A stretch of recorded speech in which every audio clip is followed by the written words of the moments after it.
Welcome to Pulse 24, where the heartbeat of global news never skips a beat. Today, we dive into a story that should have made Venezuela one of the richest nations on earth, but instead left it struggling with empty shelves, skyrocketing inflation, and millions of people fleeing their homeland. This is not just about oil, it's about corruption, power, and the collapse of a dream. And by the end of this episode, you'll understand why Venezuela's oil crisis isn't just a tragedy for one nation but a warning for the entire world. Stay with us. Venezuela holds the largest oil reserves in the world, more than Saudi Arabia, the United States, or Canada. If pumped at full capacity, the country could keep producing oil for centuries.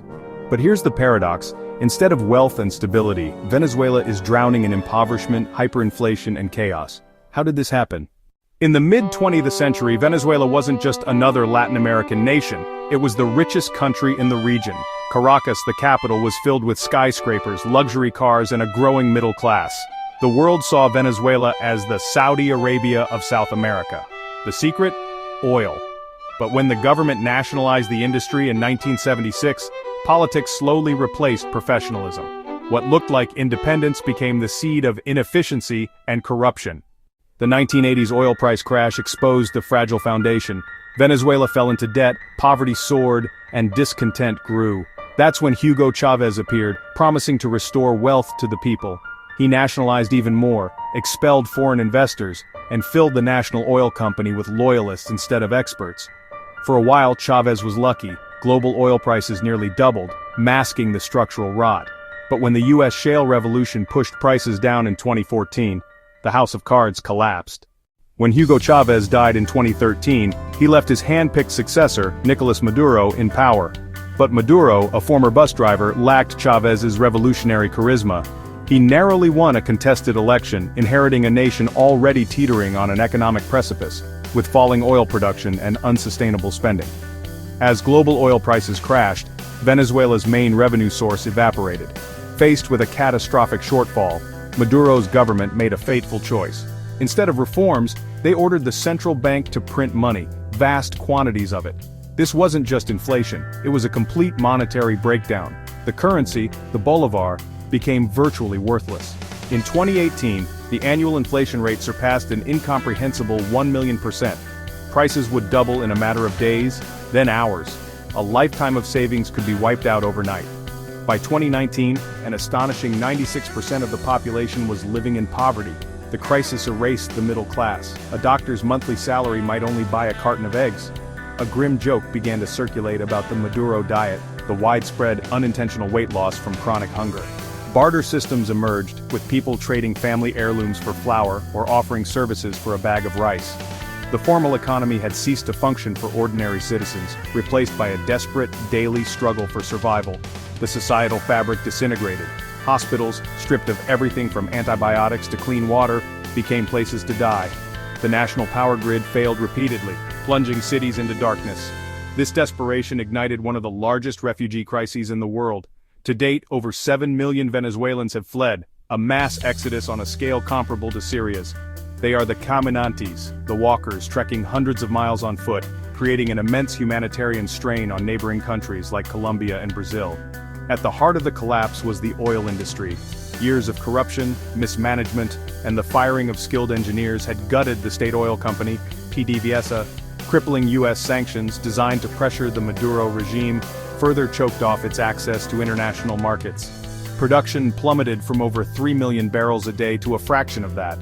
The decay also created an environmental catastrophe, with aging pipelines constantly leaking crude oil into Lake Maracaibo. The engine of Venezuela's wealth had become a rusting, toxic symbol of its ruin. In 2019, the Trump administration escalated its maximum pressure campaign, targeting the heart of the Venezuelan state, its oil industry. Sweeping sanctions on the national oil company, PDVSA, blacklisted it from the global financial system. For legitimate traders, Venezuelan crude was now radioactive. The impact was devastating. International partners fled, credit lines dried up, and tankers were stranded, unable to unload. Facing economic asphyxiation, the Maduro regime turned to a small club of allies, nations also familiar with Washington's ire. It found lifelines in Russia and China, its primary creditors, Cuba, its ideological partner, and most critically, Iran, a nation that had perfected the art of survival under sanctions. the deals that emerged were a far cry from the transparent contracts of Venezuela's past. This was a new shadow economy, built on barter and backroom agreements. Precious crude was swapped for shipments of food, gasoline, and vital diluents needed to process Venezuela's heavy oil. Iran, in particular, became an indispensable partner. It dispatched its own tankers and technicians, creating a sanctions-busting bridge across the Atlantic. This alliance wasn't just about solidarity. It was a pragmatic partnership where Iran shared its most valuable asset, its playbook for circumventing international sanctions and moving oil invisibly across the globe. This playbook gave birth to the Shadow Fleet, a clandestine armada of aging, often uninsured tankers operating in the gray zones of maritime law. These ghost ships falsify their flags, disable tracking systems to go dark, and perform risky ship-to-ship transfers in the dead of night, often in the Strait of Malacca. Venezuelan crude is blended with other oils to disguise its unique chemical signature. The final step is to launder the oil's identity.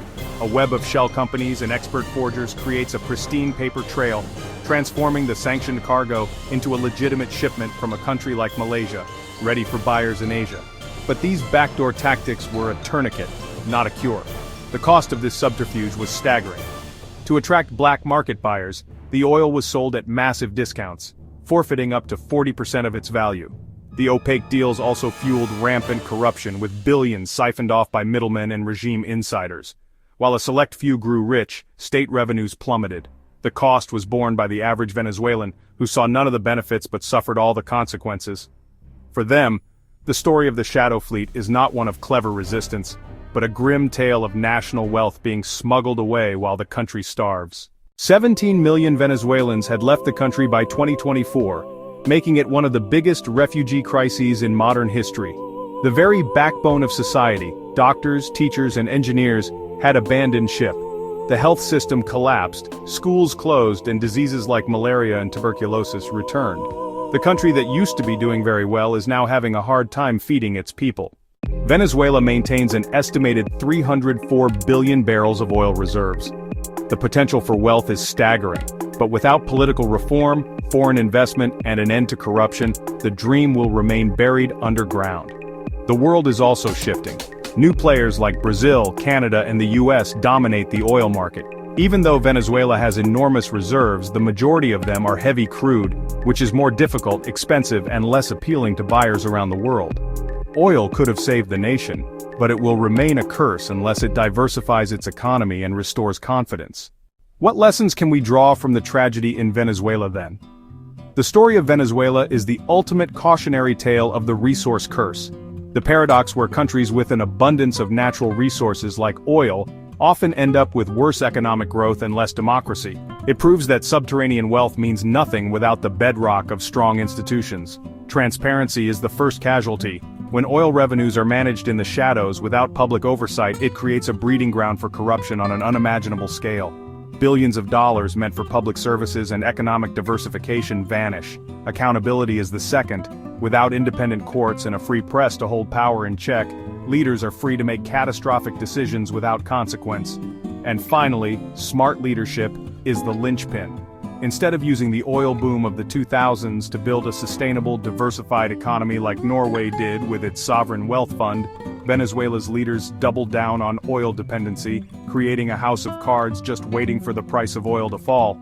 The path forward for Venezuela is fraught with monumental challenges. The physical infrastructure of the nation, from its power grid to its once mighty oil refineries, lies in ruins, requiring hundreds of billions of dollars in investment.